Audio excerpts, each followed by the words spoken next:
โดยวิชาการไทยที่นี่มันที่ไหนกันวันนี้ดูไปว่ามันแมปอีกแล้วนี่อยากเอาชีวิตรอดจากที่นี่มาดูฟาร์มกันเถอะนี่คือฟาร์มขั้นสุดยอดเลยนะแล้วคุณบอกที่มีบล็อกนี้ทำยังไงดีพี่ไม่ต้องทำยังไงหรอกหมดปัญหาไปเลยว่าอันนี้แค่สำหรับคนที่เก่งแล้วคนที่ได้ของเยอะแล้วสมมติว่านี่คือด่านคุณก็ไปจอดเครื่องบินแล้วก็ลบงั้นเดี๋ยวคนอื่นจะแย่งซื้อไปการตรงนี้ติหาได้จากไหนด่านไขปริศนาเครื่องซักผ้าแล้วก็โค้ด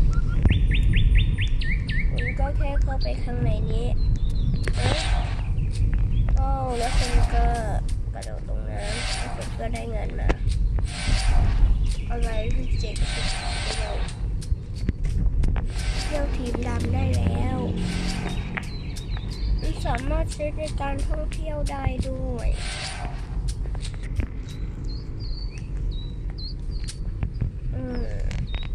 แล้วผมจะลองสาธิตอะไรให้ดู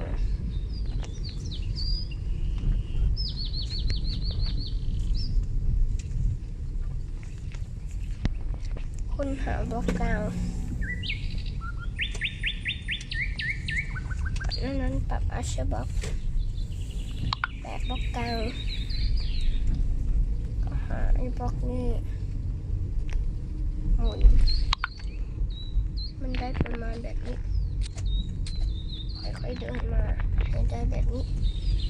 ก็วางบอกว่าลืมไปแล้วก็ปรับอาร์เชอร์บล็อกมันได้ประมาณแบบนี้แล้วคุณก็มันมาจึ๊บกดบล็อกซ้าย1 ทีเข้าไปโอ้ยตามมาจริงด้วยว้าวเพื่อนเจ๋งเขาเข้าอีกทีนะนอนประตูไม่จัดจันเข้าไปเข้ามาเจ๋งดี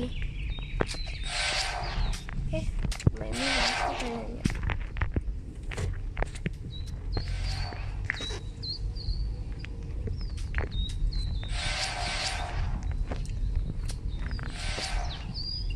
เดี๋ยวลองทำลายแบบนี้ก่อน